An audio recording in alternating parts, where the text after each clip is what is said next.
மற்றொரு அண்மை தகவலை பார்த்து கொண்டிருக்கிறோம்.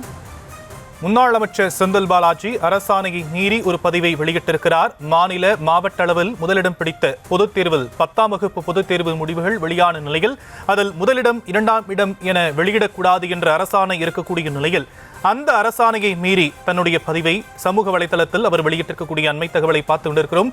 விவரங்களை உடைய செய்தியாளர் ராஜேஷ் வழங்க நாம் கேட்கலாம். ராஜேஷ், விரிவான விவரங்கள். ஷாம், வணக்கம். கடந்த 2017ஆம் ஆண்டு ஒரு ஜிஓ அரசாணை வெளிக்கொண்டு வரப்பட்டது. அந்த அரசாணை என்னவென்று சொன்னால், தமிழகத்தில் இனி மாவட்ட அளவிலோ மாநில அளவிலோ இவர்தான் முதலிடம், இவர்தான் 2ஆம் இடம், இது போன்ற விஷயங்களை எல்லாம் வெளியிடக்கூடாது என்று ஒரு அரசாணை வெளியிடப்பட்டது.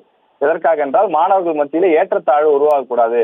ஒரு மாணவர் நன்றாக படிக்கின்றார் என்று அவரை தூக்கி கொண்டாடுவதனால் அதனால் குறைவான மதிப்பெண் பெற்றவர்களோ அல்லது தேர்ச்சி பெறாதவர்களோ மனமுடைந்து தற்கொலை போன்ற விபரீத எண்ணங்களை நோக்கி பயணிக்கிறார்கள் என்ற காரணத்தினால் தமிழக அரசு இதனை தடை செய்திருந்தார்கள்.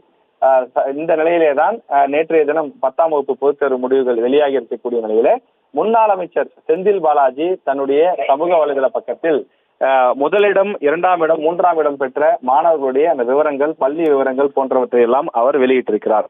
அதாவது கரூர் மாவட்ட அளவில் அரசு பள்ளிகளில் முதலிடம் பேர் யார் என்ற விவரமும், அந்த பள்ளிகள் மற்றும் மாணவர்களுடைய விவரத்தையும் அவர்களுடைய பெற்ற மதிப்பெண்ணையும் வெளியிட்டிருக்கின்றார். அதே போல அரசு உதவி பெறும் பள்ளிகள், தனியார் பள்ளிகள், கரூர் மாவட்டத்திலேயே எந்த தனியார் பள்ளி சிறப்பாக செயல்பட்டுள்ளது, எந்த மாணவர் நல்ல மதிப்பெண் பெற்றிருக்கிறார் என்ற விவரங்களை எல்லாம் அவர் வெளியிட்டிருக்கிறார்.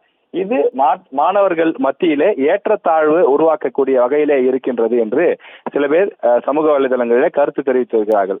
நல்ல மதிப்பெண் பெற்ற மாணவர்களை பாராட்டுவது ஒரு புறம் நல்ல விஷயம்தான் என்றாலும், தமிழக அரசினுடைய அரசாணைக்கு எதிராக ஒரு முன்னாள் அமைச்சரே செயல்படலாமா என்ற ஒரு கேள்வியையும் அது எழுப்பியிருக்கின்றது.